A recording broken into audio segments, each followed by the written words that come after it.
রাজ্যে এখনো বিধানসভার ভোটের দিনক্ষণ ঘোষণা হয়নি। তার আগেই দেওয়াল লিখন ঘিরে রাজনৈতিক উত্তেজনা চরমে পৌঁছলো। তৃণমূলের জোড়া ফুলের প্রতীকে চুন লেপে দেওয়ার অভিযোগ উঠেছে বিজেপির বিরুদ্ধে। আর এই নিয়ে একটি ভিডিও ভাইরাল হতেই পরিস্থিতি আরও ঘোরালো হয়েছে। ভিডিওতে দেখা গিয়েছে সাদা দেওয়ালে নীল রং দিয়ে আঁকা হচ্ছে তৃণমূল কংগ্রেসের জোড়া ফুল, আর সেই ফুলের ওপর সাদা চুন লেপে দিচ্ছেন একজন বিজেপি নেতা। ঘটনার জেরে তোলপাড় পড়ে গিয়েছে জেলার ব্লক রাজনীতিতে। চাঞ্চল্যকর এই ঘটনাটি ঘটেছে পূর্ব বর্ধমানের গলসি ১ নম্বর ব্লকের গ্রামের মেন রাস্তার ধারে তৃণমূলের দেওয়াল লিখনে চুন লেপে দেওয়ার অভিযোগ উঠেছে বিজেপি নেতার বিরুদ্ধে। ভিডিও তড়িৎ গতিতে ভাইরাল হতেই গলসি এলাকার রাজনীতিতে পারদতুঙ্গি উঠেছে। একটি ভিডিওতে দেখা যাচ্ছে সাদা দেওয়ালে নীল রং দিয়ে আঁকা আছে তৃণমূল কংগ্রেসের জোড়া ফুল, আর সেই ফুলের উপরে সাদা চুন লেপে দিচ্ছেন গলসির বিজেপি নেতা তথা মুখপাত্র রাজু পাত্র। ঘটনার জেরে তোলপাড় এখন ব্লক রাজনীতিতে। বিষয়টি নিয়ে তৃণমূলের সংখ্যালঘু সেলের জেলা সভাপতি জাকির হোসেন হুঁশিয়ারি দিয়ে বলেন, রাজু পাত্র যে গ্রামে যাবে সেই গ্রামের মহিলারা ঝাঁটা দিয়ে তাকে তাড়াবে। তিনি বলেন, তুমি নিজের বিরাট কিছু নিজেকে মনে করো না। তৃণমূল অশান্তি চায় না, আর অশান্তি করলে চেষ্টা করলে তোমরা যে ভাষায় কথা বলবে আমরাও সেই ভাষাতেই কথা বলবো। তোমরা ঝগড়া লাগাতে চাইলে গলসি ১ নম্বর ব্লকে একটাও দেওয়াল লিখতে দেব না, আর দ্বিতীয়বার যদি এটা কোথাও হয় তাহলে বুঝিয়ে দেব তৃণমূল কি জিনিস। কি বলেছেন জাকির হোসেন, শুনবো। আমরা জানতে পারলাম যে ওই উচ্চগ্রাম অঞ্চলের ১৯০ নম্বর বুথে আমাদের যে তৃণমূলের জোড়া ফুল আঁকা ছিল, সেই জোড়া ফুলকে ওখানকার এক বিজেপির কর্মী এবং সে গোটা ব্লকের দাদাগিরি করতে চাচ্ছে, সে রাজু পাত্র। সেই রাজু পাত্র নাকি ওই আমাদের জোড়া ফুলের সিম্বলকে মুছে দিয়েছে মণ্ডলপাড়ায় উচ্চগ্রামে। তো আমরা রাজু পাত্রকে হুঁশিয়ারি করে দিয়ে বলতে চাই যে রাজু পাত্র, তুমি এসব কাজ করবে না। আর এসব কাজ যদি করো, তোমাকে আমাদের গলসি ১ নম্বর ব্লকে এমন যে গ্রামে ঢুকবে, তোমার সেই গ্রামেই তোমাকে মেয়েদেরকে দিয়ে ঝাঁটা দিয়ে তাড়ানো হবে। তুমি নিজেকে বিরাট কিছু মনে করো না। ক্ষমতায় তোমরা যতই বিভেদ লাগিয়ে আসবার চেষ্টা করো, তোমরা চাচ্ছ যে এখানে অশান্তি হোক। আমরা অশান্তি চাই না, তৃণমূল আমাদের কোনো অশান্তি চাই না। আর অশান্তি করার চেষ্টা করলে তোমরা যে ভাষায় কথা বলবে, আমরা কিন্তু সেই ভাষায় কথা বলবো। একটা দেওয়াল লিখতে দেবো না গলসি ১ নম্বর ব্লকে। আর গলসি ১ নম্বর ব্লকে দ্বিতীয়বার যদি এটা হয়ে থাকে কোথাও, তো সেই দিনে তোমাকে বুঝিয়ে দেবো যে তৃণমূল কি জিনিস। আপনারা যেমন তাই করে ওখানে আমাদের দেওয়াল মুছে দিবে, অন্য জায়গায় ঝগড়া লাগাবার চেষ্টা করে। আমরা সংযত আছি, আমাদের নেতৃত্ব আমাদেরকে বলেছে সংযত থাকতে, তাই আমরা সংযত আছি। আমাদের নেত্রী ঝামেলা চায় না, আমরা এমনি জিতবো। তোমরা চাচ্ছ একটা ঝগড়া বাঁধিয়ে, তা তোমরা যদি সেটাই চাও তাহলে কিন্তু তার জবাব আমরা ঝগড়া দিয়েই দেবো। এবং তার জবাব কি করে দেবো সেটা তুমি গলসি ১ নম্বর ব্লকে যে গ্রামে যাবে সেই গ্রামে তুমি বুঝতে পারবে। এ নিয়ে বিজেপি নেতা রাজু পাত্র কি বলছেন, শুনবো। কথাটা সম্পূর্ণ ভিত্তিহীন কথা। তৃণমূলের দেওয়াল বলতে ওই দেওয়ালটা কি তৃণমূলের এগ্রিমেন্ট করা দেওয়াল?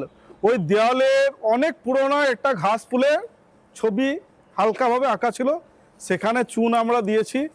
ওই ছবি বহু পুরোনো। তৃণমূল তো জানেন, তো তৃণমূল শেষ, তৃণমূল আর কিচ্ছু নেই, ওরা দেওয়াল লিখতে পারবে না এই হিসাবে লিখেছি। আর তৃণমূল ফিনিশ হয়ে যাচ্ছে ২৬-এ, ওই জন্য দেওয়াল লিখছি, আরও লিখবো আমরা দেওয়াল। জাকির হোসেন যদি ভেবে নেয় যে আমরা হাতে চুরি পরে বসে আছি, আমরা হাতে চুরি পরা বিজেপি নয়। সেই বিজেপিকে ভুলে যান।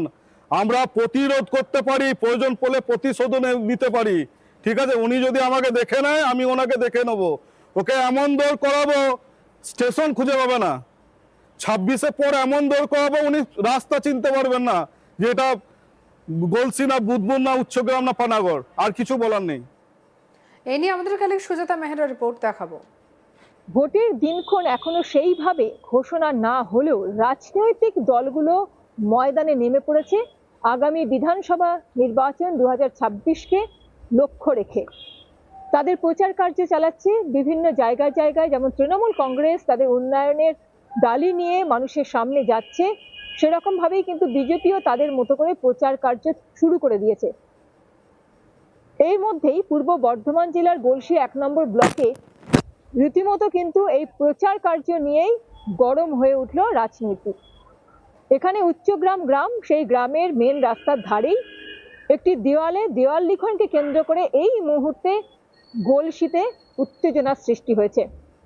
যেটা দেখা যাচ্ছে বা যেটা অভিযোগ রয়েছে যে বিজেপি তৃণমূল কংগ্রেসের একটি দেওয়াল লিখন ছিল, রীতিমতো জোড়া ফুলের চিহ্ন দেওয়া, সেই দেওয়াল লিখনের ওপরই কিন্তু চুন লেপন করছে, এরকম একটি ভিডিও ভাইরাল হয়েছে সোশ্যাল মিডিয়ায়। এবং সেই চুন লেপন যে করছে তিনি হচ্ছেন গলসির বিজেপি নেতা তথা গলসির মুখপাত্র রাজু পাত্র।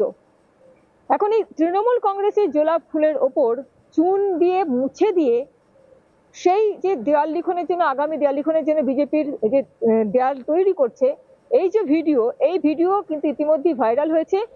এবং ভাইরাল হতেই তৃণমূল কংগ্রেস কিন্তু বসে নেই, রীতিমতো যাকে বলা হয় হুঁশিয়ারি দিতে দেখা গেল যে তৃণমূলের যে নেতা রয়েছেন গলসির, তাকে সংখ্যালঘু সেলের নেতা, তিনি যেটা অভিযোগ করছেন যে এই যে ভিডিওতে দেখা যাচ্ছে বিজেপির তরফ থেকে তৃণমূল কংগ্রেসের জোড়া ফুল চিহ্নকে মুছে দিতে, এটা কিন্তু বিজেপির ক্ষেত্রে ঠিক হলো না।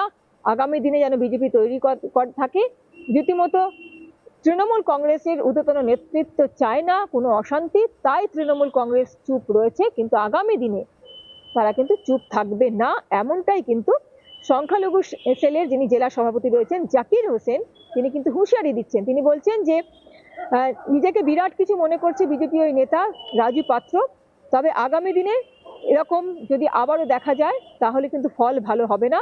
তৃণমূল কংগ্রেস অশান্তি চায় না, তাই কিন্তু অশান্তি হচ্ছে না, তারা বিষয়টাকে এই মুহূর্তে চুপ করে থাকছেন, কিন্তু অশান্তি করার যদি চেষ্টা করা হয় তাহলে কিন্তু বিজেপির ভাষাতেই তৃণমূল কংগ্রেসও জবাব দেবে। অন্যদিকে বিজেপি বলছে, রাজু পাত্র তিনি বলছেন, মানে যার বিরুদ্ধে দেওয়াল মুছে দেওয়ার অভিযোগ, তিনি বলছেন কোনো দেওয়াল কি তৃণমূল কংগ্রেসের কেনা নাকি?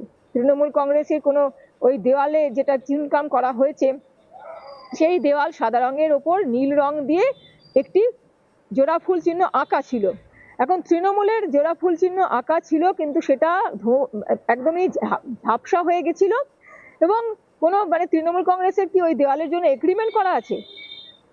এগ্রিমেন্ট তো করা নেই, তাহলে ওই দেওয়ালের দাবিদার তৃণমূল কংগ্রেস নিজেকে কি করে মনে করে? ঝাপসা হয়ে গেছে যেরকম তৃণমূলের ওই জোড়া ফুল চিহ্ন, যার উপরে বিজেপি চুনকাম করে দিয়েছে, অর্থাৎ আগামী যে বিধানসভা নির্বাচন, সেই নির্বাচনের দেওয়াল লিখনের জন্য দেওয়ালকে প্রস্তুত করে এসছে বিজেপি। যেরকম ভাবে তৃণমূল কংগ্রেসের ওই জোড়া ফুল চিহ্ন ঝাপসা হয়েছে, সেরকম ভাবেই নাকি তৃণমূল কংগ্রেসও মানুষের মনে ঝাপসা হয়ে যাচ্ছে। আগামীতে কিন্তু বিজেপি কি মানুষ চাইছে, এবং যদি হুঁশিয়ারি দেয় তৃণমূল কংগ্রেস, তাহলে বিজেপিও কিন্তু বসে থাকবে না, বিজেপিও কিন্তু হাতে চুরি পড়ে নেই, তারাও কিন্তু তাদের মতো করেই জবাব দেবে। জবাব পাল্টা জবাব, এই নিয়ে কিন্তু এই মুহূর্তের ভোট রাজনীতি, যেটা এখনো পর্যন্ত কিন্তু দিনক্ষণ ঘোষণা হয়নি, সেই আগামী বিধানসভা নির্বাচন 2026-এর আগেই সরগরম হয়ে উঠল পূর্ব বর্ধমান জেলার গলসি বিধানসভা। সঙ্গে রাখুন আজ তাক বাংলার ইউটিউব চ্যানেলকে, লাইক, কমেন্ট, শেয়ার, সাবস্ক্রাইব করতে ভুলবেন না।